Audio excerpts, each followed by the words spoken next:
नमस्कार दोस्तों, आज हम आपको बताएंगे आश्चर्य और शरणागति के बारे में, जिसमें हम आपको श्री राम और सुग्रीव जी की कहानी भी बताएंगे। इससे पहले हम ये कथा शुरू करें, उससे पहले आप हमारे चैनल को लाइक सब्सक्राइब ज़रूर करें। चलिए ज़्यादा समय ना लगाते हुए हम आपको बताते हैं आश्चर्य और शरणागति। आश्चर्य एक बहुत बड़ा बल है। यदि हम प्रभु के आश्रित हो जाएं या धाम के आश्रित हो जाएं तो हमारा परम कल्याण निश्चित है, चाहे जितना भी उत्तम साधन हो। लेकिन अगर अपने शरीर का आश्चर्य हो तो अंततः सब निरर्थक सिद्ध होगा।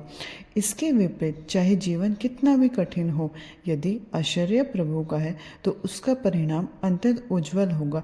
यदि कोई व्यक्ति तीर्थ यात्रा दान पुण्य एवं अन्य साधनों में लिप्त है किंतु देह अभिमान से युक्त है तो उसके कल्याण में संदेह हो रहेगा। किंतु यदि कोई साधन नहीं है और यह केवल भगवान का आश्रित है तो वह कृतार्थ हो जाएगा। जो व्यक्ति हृदय से भगवान का आश्चर्य ले लेता है, भगवान बार बार उसे स्मरण कर उसकी हर भूल को क्षमा कर देते हैं और उसकी भगवत प्राप्ति सुनिश्चित हो जाती है। चलिए अब हम आपको बताते हैं श्री राम और सुग्रीव जी की कहानी। आश्चर्य का रहस्य सुग्रीव जी के जीवन से स्पष्ट होता है। सुग्रीव जी ने कभी बैठकर भजन नहीं किया, किंतु हनुमान जी की कृपा से श्री राम जी से उसकी मित्रता हुई।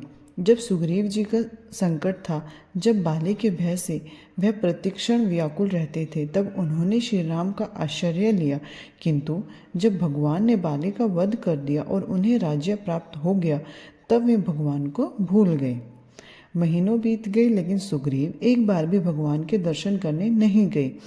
जिन भगवान ने प्राणों के भय से भयभीत होकर प्रतिपल दुख को प्राप्त होने वाले सुग्रीव को मित्र बनाया, उन्हीं परम हितकारी करुणामय और परम आनंद स्वरूप भगवान के दर्शन के लिए भी सुग्रीव 4 महीने तक नहीं गए।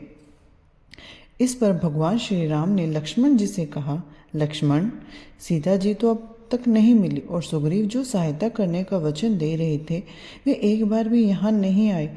उन्होंने मेरी सुधि ही बुला दी है। राज खजाना वस्त्र व्यक्ति स्थान सब कुछ उनके अधीन हो गया और सुख सामग्री में ही वह लिप्त हो गई। सुग्रीव जी ने मेरी सुधि भुला दी, लेकिन मैं उनकी सुधि नहीं भूल सकता। भगवान के वचन सुनकर लक्ष्मण जी ने कहा, प्रभु आदेश दीजिए। हमने मित्र स्वीकार किया, लेकिन उन्होंने हमें केवल स्वार्थ के कारण मित्र माना। इस पर भगवान श्री राम ने लक्ष्मण जी से कहा, हमने उन्हें अपनाया, इसलिए हमारा कर्तव्य उन्हें मारना नहीं बल्कि जगाना है। वे विषय वासना में सो रहे हैं, उन्हें जाकर जगाना होगा। उन्हें बस इतना कहना है, जिस बाण से बाली का वध किया गया था वह बाण अभी भी धनुष पर चढ़ा हुआ है। लक्ष्मण जी जब धनुष के टंकार के साथ सुग्रीव के महल पहुंचे तो सुग्रीव भय से कांप उठे। हनुमान जी से समाचार मिला कि लक्ष्मण जी बहुत क्रोधित हैं। तब अपनी पति तारा और हनुमान जी को आगे करके सुग्रीव जी ने लक्ष्मण जी के चरण पकड़ लिए। लक्ष्मण जी ने कहा, प्रभु ने संकेत दिया है, जिस बाण से बाली का वध हुआ था वह बाण अभी भी वैसे ही तैयार है। तत्काल सुग्रीव को अपनी भूल का एहसास हुआ और वह भगवान श्री राम जी के पास पहुंच गए।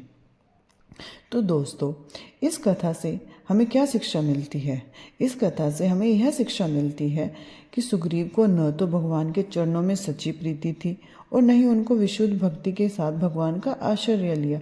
उन्होंने केवल संकट के समय भगवान की शरण ली थी। फिर भी जब भगवान लंका पर विजय प्राप्त कर लौटे तो उन्होंने अयोध्या वासियों से कहा, इनके बल से ही मैंने रावण पर विजय प्राप्त की। भगवान ने सुग्रीव का सम्मान किया, क्योंकि हमारे प्रभु श्री हरि का स्वभाव अत्यंत करुणामय है। आश्चर्य लेने मात्र से ही भगवान कृपा करते हैं। जिस अपराध के कारण बाली मारा गया वही अपराध सुग्रीव जी के जीवन में भी था, लेकिन भगवान का स्वभाव बड़ा ही करुणामय है।